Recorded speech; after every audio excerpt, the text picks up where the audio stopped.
Welcome, everybody. My name is Isaac, and I am honored to be your trainer today for this weekly training that we do here at Dynamo Methods. Earlier today, as I was getting ready for this training, I started reflecting back to my career journey and my business journey, and specifically when it comes to training, professional development, the consulting that we do. And it hit me that I really love what I do. I've always known that I love what I do, but sometimes it hits different when you look back at the progression of the growth and some of the stuff I couldn't do 5 years ago. And now I'm able to do some things I couldn't do even 10, 15 years ago. I'm known as someone who's quite outgoing. Some people have said that I'm very confident. I'm not sure about the very, I think I'm just moderately confident. But what people don't know is that I used to be very shy. And it took a long time. And even when I got to a point where I felt, oh, I'm good to go, I can step into any room, talk to people.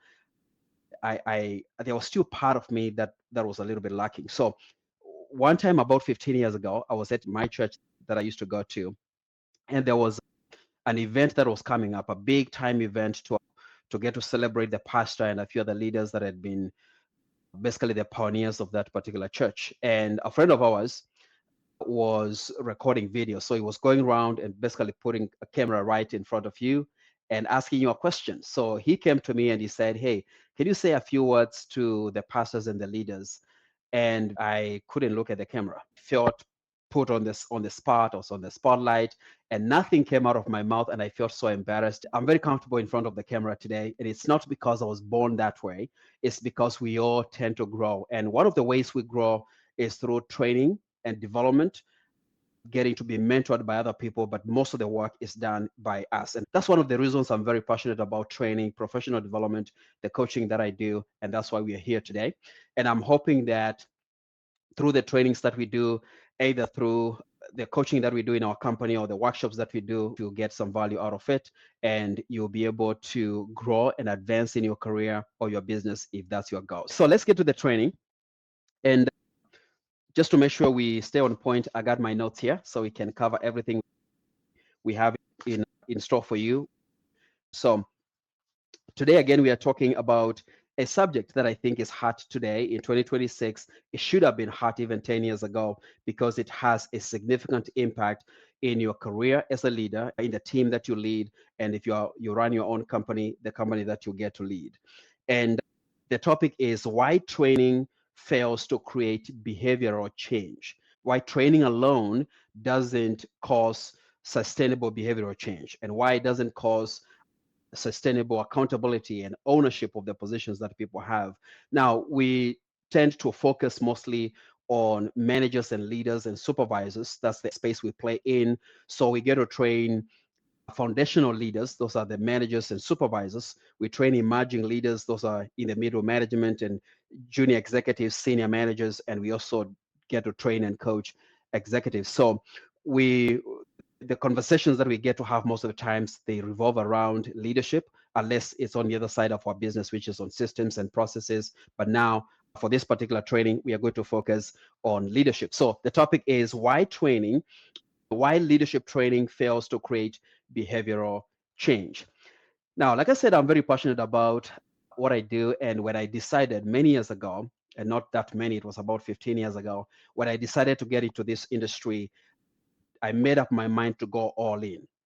And obviously, like anything else, when you start out, you got to learn. It takes some time before you get there. Mine, it took about 4 years before actually I could claim to be a real business person or a coach and a trainer and a consultant who was making money so I can feed myself, but also to be able to fund the mission that I'm on, which is to inspire and empower people so they can step into their greatness by using their God-given talents and gifts, and ultimately for them to experience fulfillment and happiness. And when we narrow down to leadership, that's the goal. So because I decided to go all in 2020, I started exploring the idea of writing books. I decided to write my own books. And what I wanted to do is to find a way to amplify the message that I have of inspiring and empowering people to step into their greatness by using their God given gifts and talents, and specifically on the things they care about. If you're a leader today, it's because you care about the people that you lead. You also care about yourself, because most of the times, leadership positions come with benefits, and this could be financial benefits, or it could be access, or could be a chance just to make a difference. So I decided to write my own books so I can expand that message. The very first book I wrote is the one on the extreme right. It's called Now That I'm a Manager, What Do I Do Next? And when I decided to write that book, my goal was to write a book for myself. And myself, I mean the new manager that got promoted in my very first job that I got as an engineer. And I really struggled. Some of you know the story. I struggled quite a bit. Within 2 weeks, I quit that job. I went to another company and I struggled as well. And I figured leadership is not my thing. I decided to go back to engineering and not to ever think about leadership. And then I got a chance to come to the US, and that was in 2007.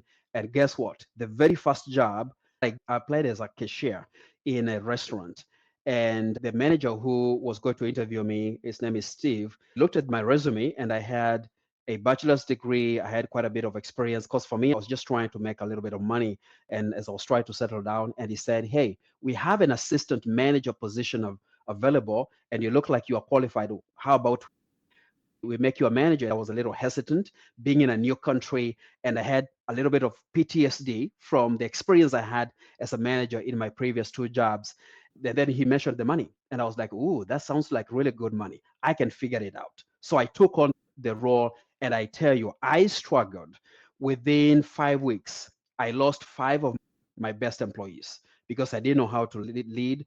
I think I was yelling at them. I didn't know I was. I didn't know how to communicate with people. Obviously, after that, my boss mentored me and taught me how to lead and communicate with people, including customers. So when I wrote that book, it was basically for me, the new manager who didn't know how to lead. And then a year later, I wrote Take the Leap, Mastering the Transition from Employee to Manager. And that book has done very well. Then in 2024, I wrote From Chaos to Control, and this is a systems book. It's how to future proof your business through systems and automation that serves the other side of our business. Then last year, I published Dynamo Business Blueprint, how to build a business that runs, grows, and thrives without you. And this year, which actually last month in May, I launched the Multiplier Leader, which I fell in love with this book. It took me 2.5 years to write the book, and the book has done very well. So this book basically teaches you on how to multiply your impact, how to multiply your influence, and how to multiply other leaders as well. So we are all growing. I'm growing as an author. I'm growing as a business owner. I'm growing as an executive coach. So as I help you with the training that we are doing today and all the other trainings that we are doing, don't feel like I got all my stuff together. All right, so let's get to it.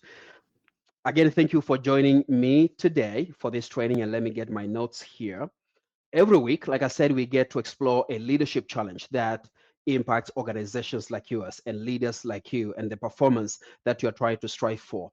We try to have a training that's going to affect your effectiveness as a leader and also long-term growth for your team and for your organization.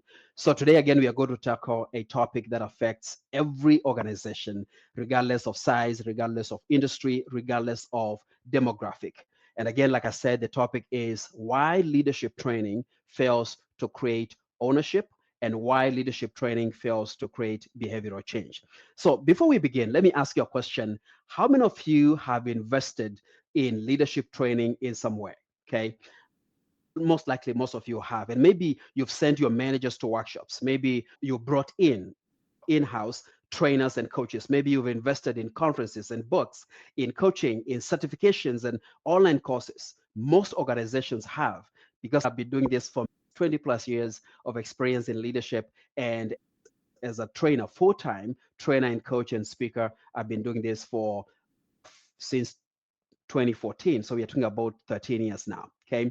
So I know that most of the organizations get to invest in all those things, and there's nothing wrong with that. Now, if you've ever brought in training, the coaches, trainers, you sent people to conferences, maybe you did some in-house training, and then a few months later, you think to yourself, we've invested all this money and all this time, but I'm not seeing any behavior change that I expected.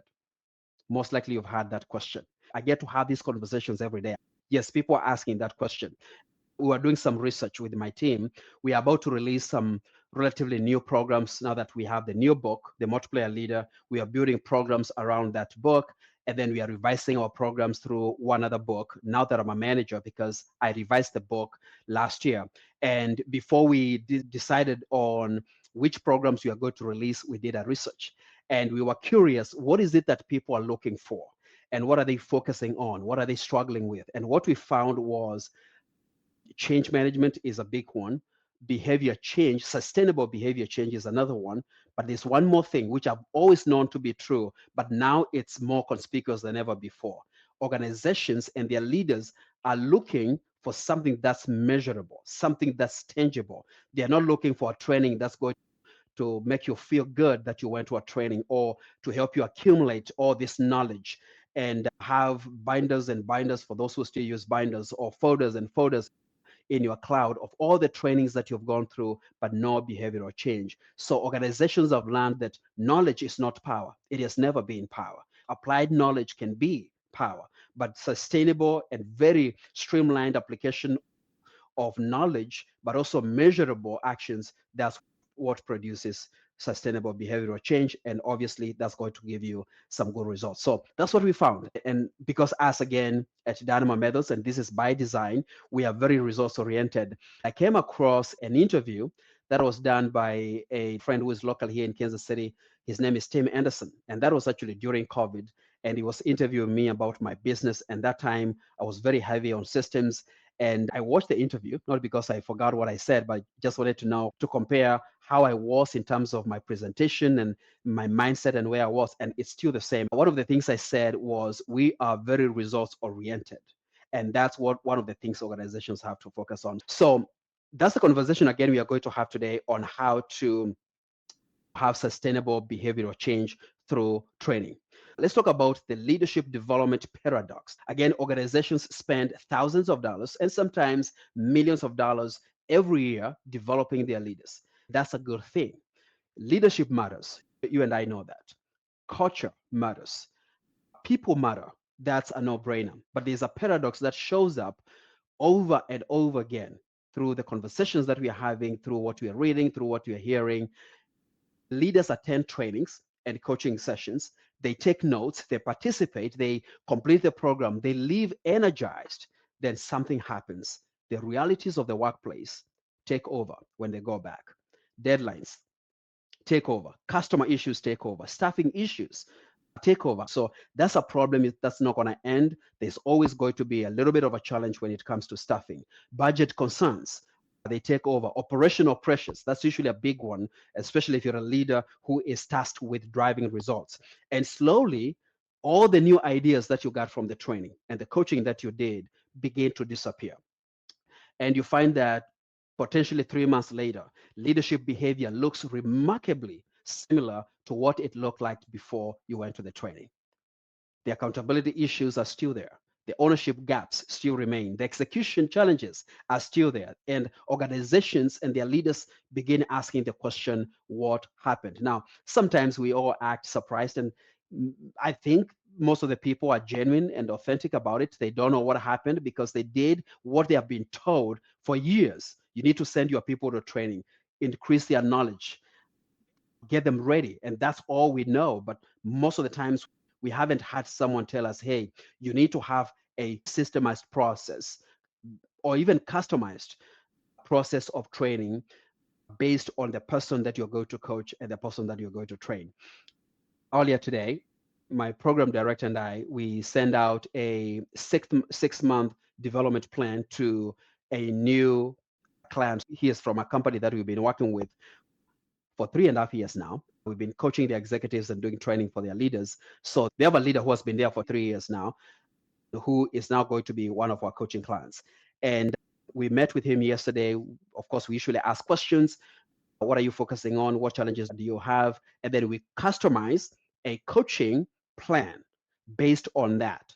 And of course, based on what their leader, their boss told us, and the focus that they have, the metrics the rocks that they have, if you want to use that. And then we craft this really very specific plan, and we pick whichever program we are going to use to do the coaching. Now, nothing is ever guaranteed in life, including the coaching. But when you have a customized plan, you increase your chances of succeeding as a coach, but also you increase the chances of that leader getting where they need to go and that company advancing to go to the next level. And some people might be like, oh, it's taking too much time. It's worth it. Okay. To create that plan, by the way, takes about 4 to 6 hours. I started last night, and then this morning took me about 3.5 hours before I got it right. And then I sent it out, and it might get tweaked with time, but still, it's a good place to start. This story might sound familiar to you. An organization invests in leadership development. The workshop is excellent. And we know that because we do those workshops. The facilitator is engaging. The content is practical. The evaluations come back glowing. Most of the people, whenever they do a training or you bring someone in-house to do training for your leaders, you are likely to ask for an evaluation. Let's say the evaluations came back glowing. The training was great. It was practical. The facilitator was amazing. And people love the training. Let's say the workshop happens on a Monday, hypothetically. On Tuesday, everyone is talking about it.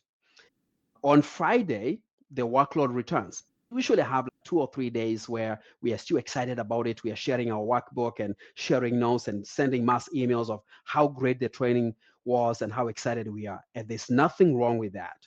But Friday comes and the workload returns. 30 days later, the excitement fades because the reality hits. 90 days later, nothing has changed, at least not much. Not because the training was bad, but because there was no system to support behavior change after the event ended. That's the gap right there, where you do the training, people love it, it's great, you get glowing evaluations. But again, people go back and the workload and all the other stuff they have to deal with take over. The problem is there was no system that was put in place to measure the sustenance of that knowledge and the application that comes with it. So the training in this case was treated as the solution to the challenges that they had: ownership challenges, accountability challenges, performance challenges, behavior challenges, attitude challenges, resistance to change challenges. So the training was treated as the solution, when in reality, training should have been the beginning. We've had some companies send people to our trainings or coaching, and low key, because we get to have these conversations, they're hoping that we can fix that person. First off, you can't fix anybody. No one can fix you. No one can fix me. So we don't do that. Obviously, we get to educate them, but sometimes they send them to a class hoping that they are going to change. I was talking to a leader about 3 weeks ago, and they told me in their company they have been struggling a little bit with conflicts, and said the leaders of the company, specifically the HR leader, freaked out a little bit and say, hey, we can't afford to keep on having these conflicts. So they searched online and they came across a conflict resolution training, a 3-hour training to teach you how to resolve conflicts. And she was signed up for that class.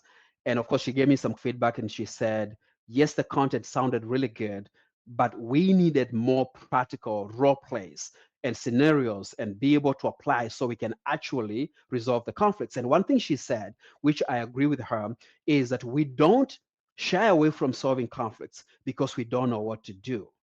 Most of the times we shy away because of the imagination we have of the repercussions and the reaction we are going to get when we get involved in that conflict resolution process. So there has to be a system. Again, I'm a systems guy, and I know people think, okay, you can't talk about systems in everything. Trust me, almost everything has a system, including your body and your leadership. So I just choose to utilize systemized thinking and a way of operating when it comes to pretty much everything. So in this case, you need to have a process, a framework, a model on how to resolve conflicts. So again, the problem was not the people who went to the training.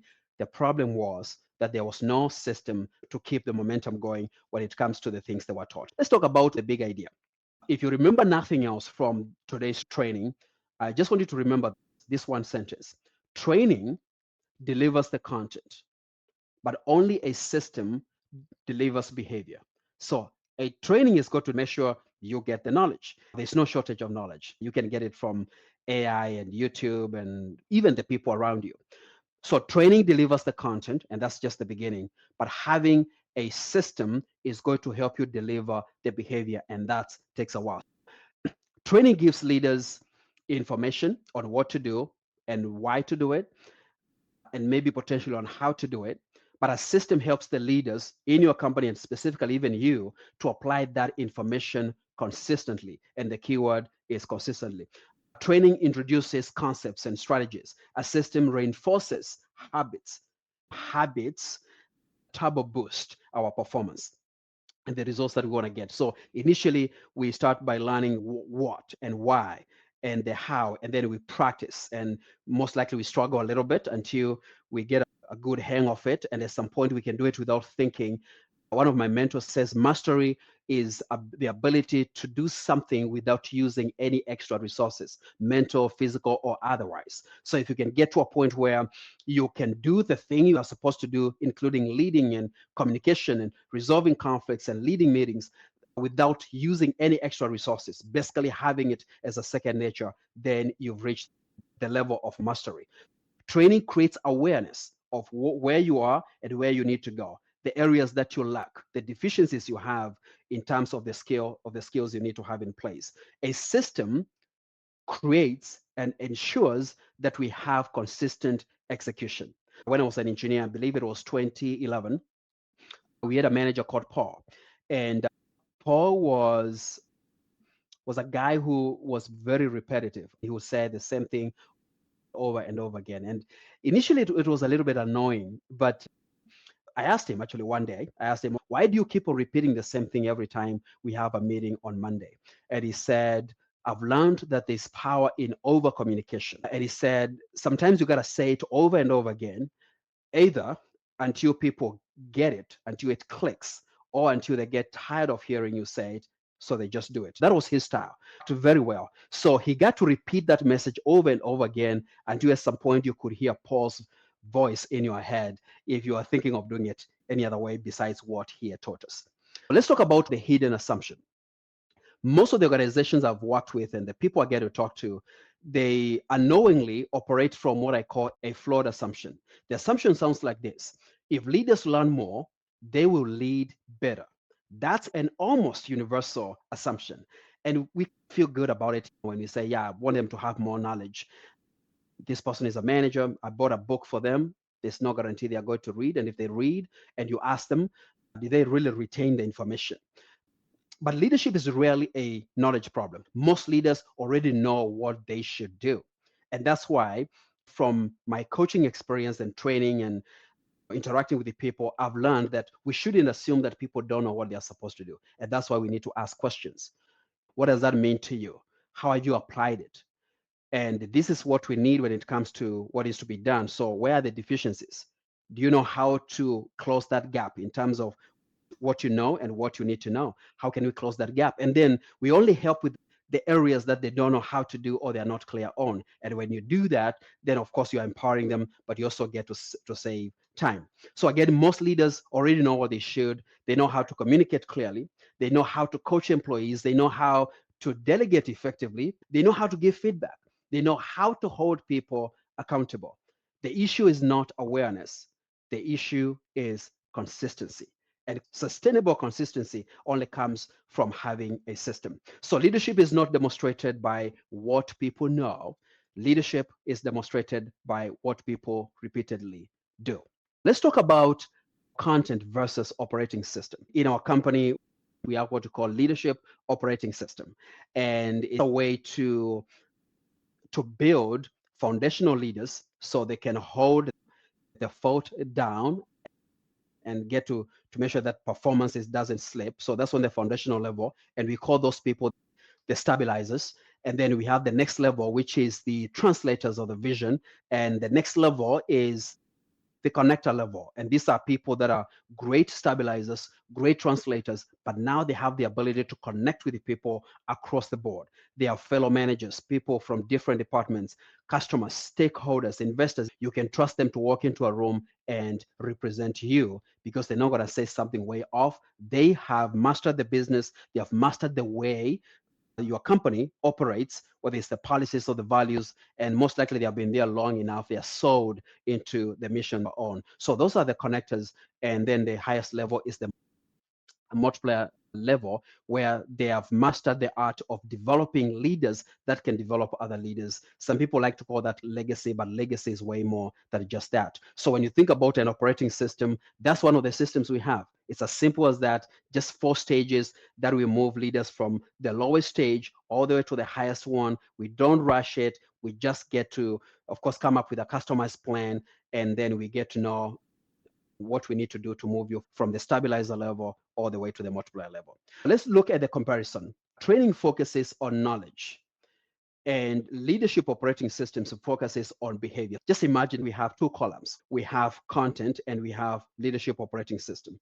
On this side, we have training to focus on knowledge. A system is going to focus on behavior modification and behavior change. Training is an event, something that happens. An operating system is a rhythm.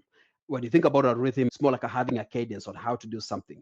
And it doesn't matter whether it's a slow rhythm or a fast one, there's always a rhythm. If you can get people to clap at the same time, you're not trying to brainwash them, you're just trying to give them a rhythm on how to lead a meeting, a rhythm on how to operate, a rhythm on how to communicate. So that's what a system does. So ABC company way of doing things is going to be different from DEF's way, company of doing things. So an operating system is going to give you a rhythm. Training provides most of the times inspiration, and inspiration is being able to see the future from the present. A manager comes to a training and we tell them, hey, you're in the right place. Here in about 6 months, you're going to be one of the strongest managers in your company. You'll be able to hit your metrics. You don't have to have your boss on your shoulder all the time. You'll be able to get a promotion. Obviously, you don't give guarantees, but those things happen whenever we train them. So training is going to give you inspiration, but again, inspiration doesn't last. An operating system is going to give you both inspiration, but also accountability to follow through and make sure you get to do all that. Going back to the 6-month plan, development plan that we created for the coaching client we have everything outlined. They have a workbook, I think 155-page workbook. The first 22 pages, they're all about how to use the workbook, what's expected, some pre-coaching assessments, and then those assessments that they do in the beginning, they get to take the same assessments on the 90-day mark, and then they take the same assessments on the 6-month mark. So we are really going to gauge that, and every single month there's a review on how we've done in the last 4 weeks. So everything is very streamlined. The coach knows what to do. The person being coached knows what to do. If they have a sponsor from their company, they know what's happening, and not necessarily to tell them what's happening in the coaching. We don't do that, but for them to know how their investment of money and resources is being used. Training provides information. We established that an operating system creates reinforcement. Again, it's all about making it stick, making sure it becomes second nature. Training builds awareness. We already established that. An operating system drives execution. Execution gets me excited because it gets me the results I want. Training creates participation. An operating system creates ownership, and that's what we are going after. So the distinction is in the execution and the ownership and the behavior change, because ownership is not created by information. Ownership is created through repeated expectations, accountability, coaching, and reinforcement. Let's talk about the 5 reinforcement gaps. And these are the reasons why training fails. Gap number 1 is no expectations. When an expectation is not clear, it's as good as no expectation at all. I've learned that expectations need to be crystal clear and possibly documented. It just makes it easy for people to execute. So many leaders leave training inspired but unclear. Nobody defines what should change. So whenever you send someone to a training or you connect them to a coach to be coached, you should set expectations. And if you say, you are struggling in this area, and that's why I'm getting you a coach. You're struggling in this area, and that's why I'm sending you to a training. Or here in about 3 to 6 months, I would like to give you more responsibilities. And that's why I want to get you ready for that position. If that can happen pretty much every single time, that will be good news for us as well and for the company. But It just happens most of the times when we get brought in is because there's a crisis. We are good at what we do, so we can take care of all those things. But as an organization, if you can do that, would be amazing. So we don't define what should change. We don't define what success looks like for them. We don't get to communicate how success is going to be measured and what's going to be measured. That's why without clarity, motivation quickly really fades and disappears. So people cannot execute what has not been clearly defined. That's something you and I need to remember. People cannot execute what has never been clearly defined. That's gap number one. It's no expectations or having unclear expectations. Gap number two is no practice or a way for them to do it over and over again until it becomes second nature. So leadership is a skill, whether we like it or not, and skills improve through repetition. You know that. So imagine attending, let's say, a one-day golf seminar and expecting to become a professional golfer. No one in their right mind will ever do that. It doesn't work that way. And yet organizations and leaders expect leadership mastery from a single event, a single one-on-one, a single mentorship call, a single training, single or maybe one season of coaching. So practice matters, repetition matters, application matters. And that's why you have to make sure they do it over and over again until it becomes second nature. So that's the second gap, which is they don't get a chance to practice. Gap number three is no coaching or inadequate coaching. After training, leaders inevitably encounter challenges. That's going to happen. They go to a training on Monday. By Friday, maybe sometimes the following day, they are going to experience some challenges. The questions start emerging. Because again, when someone sends you to a training, especially your boss and your company, there's usually an unconscious expectation for you to act differently, to do things differently. They'll say, hey, we just invested 6,000 on you, so I think you're good to go. What they don't know is that you are not good yet. Actually, you're not. And we shouldn't expect you to be that good. They should provide an environment for you to practice. A few months ago, we had someone complete an executive coaching season. And we have been working with them for a while. We took them from being a stabilizer on these 4 stages that I told you about, and they got to the connector level. And now they just need to go to the multiplier level. Now, they were going to step back so we can just be meeting with them once a month. So we have what we call a post-coaching report and development plan that we usually put together. And that includes, obviously, summarize what they have covered, the skills that they have developed or sharpened, the gaps that are still there, the things that we've observed. And then we also put together a list of resources we have in our company, specifically my books, and then we outsource other resources as well. We just recommend you need to read these books, again, to take care of the gaps that we established. Then we send it to them. But there's a segment that we usually put there for their company, specifically their HR director or the person in charge of training and development in their company, on how they are going to support them after they get back to be on their own, now that they are not meeting with us every single week. We know if there's no reinforcement, if there's no coaching happening, or at least some kind of continual development, then there's likely to be a problem. Now, for most of the people, if they're not our clients anymore, we don't get to follow up with them because we don't have a contract with them. But for the most part, we usually, even after the training or any kind of coaching, we usually have 30 days, 60 days, and 90 days follow-ups to make sure they're doing what they're supposed to do. Again, there's a gap when it comes to you're done with the training and there's no coaching. When you go back, situations are likely to become complicated. Old habits get to creep in and they return. That's expected because, again, if you've done something, so to say, wrong for so long, then it's going to take a while before you break that habit. Your body is used to it. You just move and do that, the thing a certain way. So you need to be aware of that. And if you can get additional coaching to help you reinforce that, then that's going to be helpful. So without coaching, people revert to what is familiar, what they have done for so long. So coaching bridges the gap between learning and application. That's what coaching does. And any kind of coaching, whether it's parental coaching, family, marriage, executive coaching, communication, confidence, the purpose for coaching is to help you minimize that gap. Gap number 4 is lack of accountability. Most of the organizations measure attendance of the training, completion of the training, participation, but they rarely measure behavior because for many years, there's not been a way to measure that behavior. Even as it's taken us a while to get there. When I started coaching 12 years ago, I used to coach people, business and leaders, and they'll feel good about it. They go back. And again, in full transparency, I watched some of my former clients go back to their old ways, and it made me sad. And I remember not many years ago, actually, it was 22.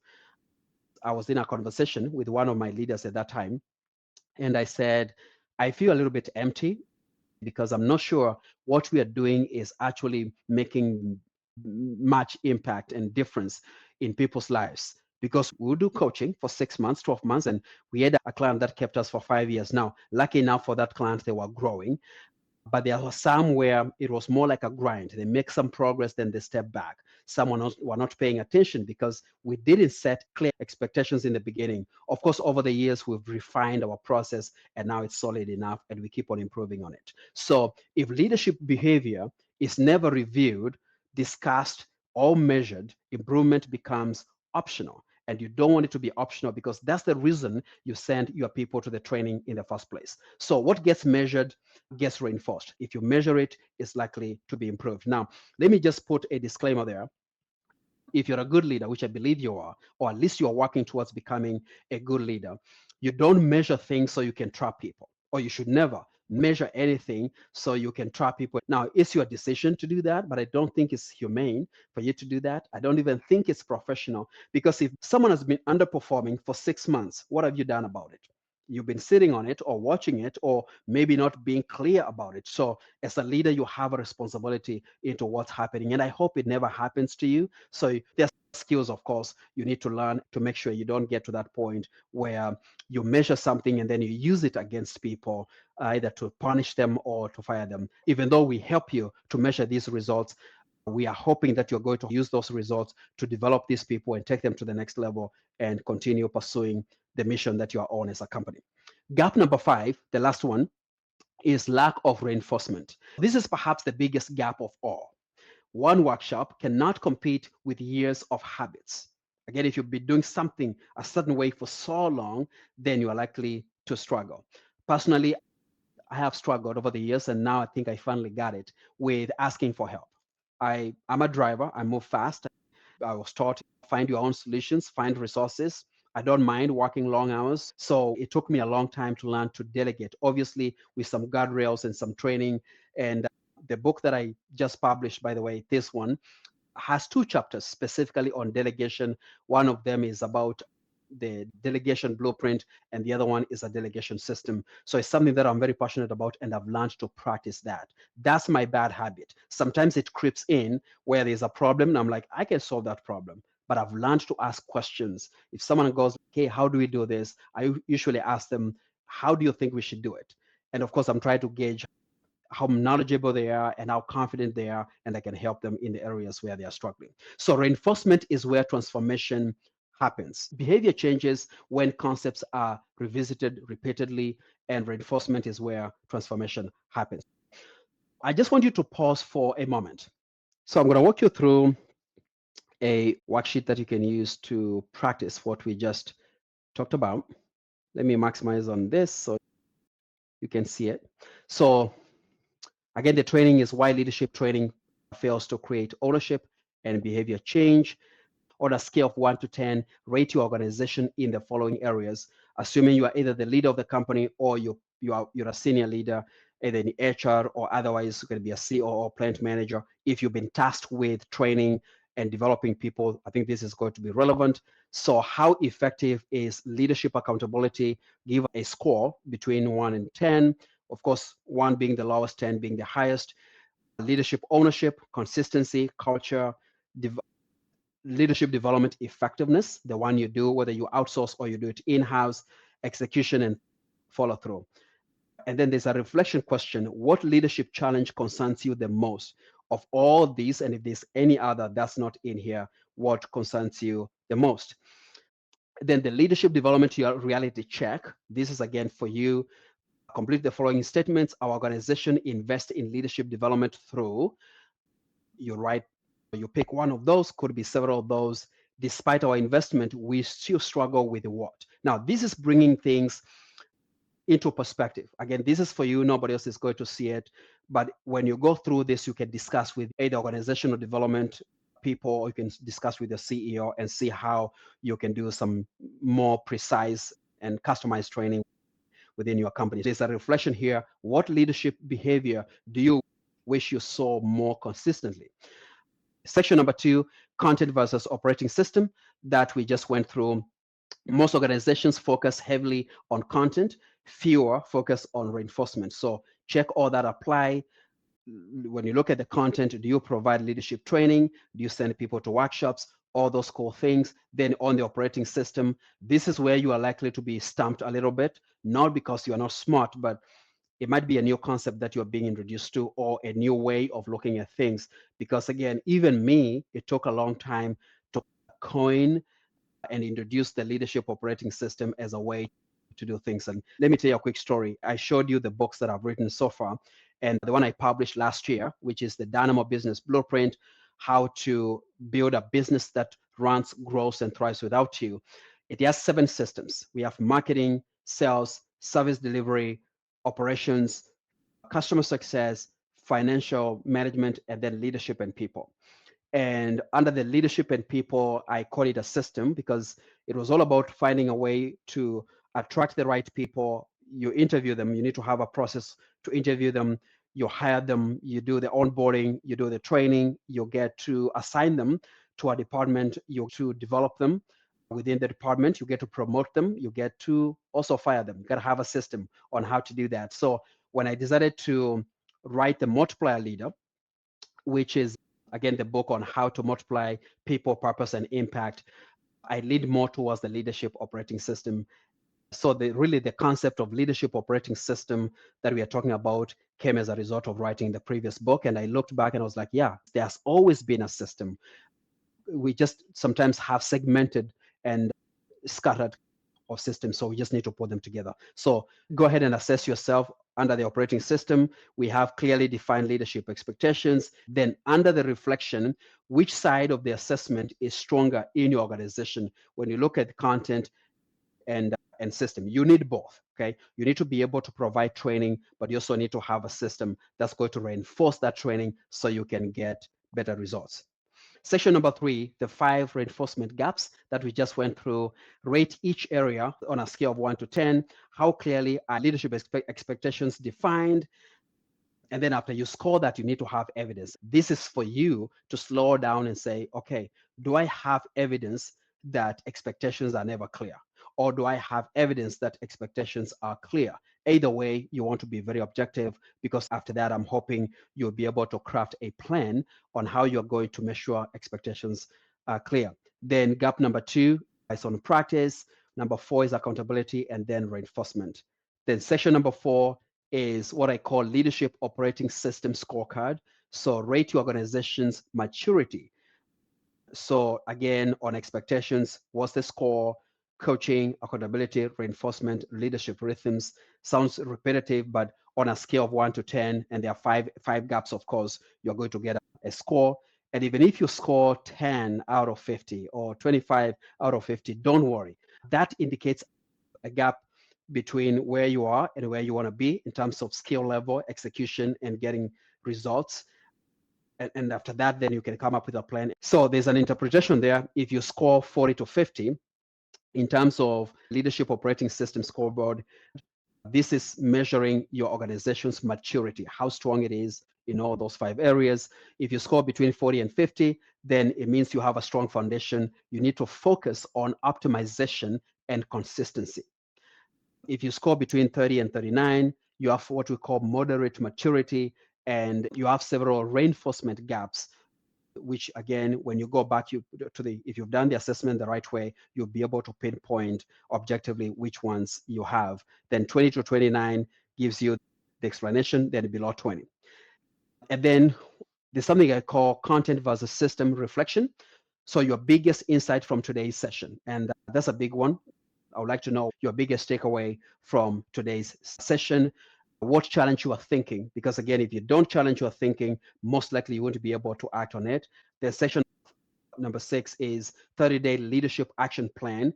One leadership behavior we need more of. One leadership behavior we need less of. One reinforcement mechanism we will implement. One leadership rhythm will strengthen, and then the person who's going to be responsible, who's going to drive that initiative. It's just a very simple worksheet, but it can help you to uncover and unearth a lot of things that you need to act on. Then, as a way to hold yourself accountable, write down when you're going to complete that plan. And we are talking about a 30-day plan, just to do something with it. And then I have what I call the commitment statement. If you and I were doing this training in person, I would have you write that commitment. The most important action I would take as a result of today's training or this briefing is what? And then you sign and you date. Again, this is your homework. So we're going to talk about the next steps here, and I'm going to give you a gift. I mentioned that we take people through different stages of leadership, from stabilizer to translator to connector to multiplier. And we have what we call the leadership stage assessment that we get to do for our clients, but I'm going to give it to you for free. So let me share my screen. Okay, there we go. Here we have a leadership stage assessment, which is your next step. If you want better leadership results, take that assessment. You're going to discover your leadership strengths, development gaps, growth priorities, recommended next steps. Now, this is different from a personality assessment. It's different from whether you've done DISC or you've done Culture Index or Strength Finder. This is purely based on leadership stages to show you where you're operating from. It's possible that you can be a leader who has been doing it for 20 plus years and still operating on the stabilizer level, basically the lowest level. Now, it doesn't make you a bad leader. It just means you got really good at that level and you've stayed on that level because you're delivering results. But you got to go to the next level and the next one. And I've met executives that say, I'm not good with people. I just like to drive results. And they have someone else go speak on their behalf. Most likely that person is able to stabilize the team so they can get the results. They can potentially translate the vision into strategy and drive results, but most likely they'll struggle to connect with the people. So as a leader, you need to be all-rounded and keep on going up the stages. So that's it for our training today. And as we get done here, just allow me to say this. I don't know you, most likely. If we've never met before, first off, thank you for joining this training.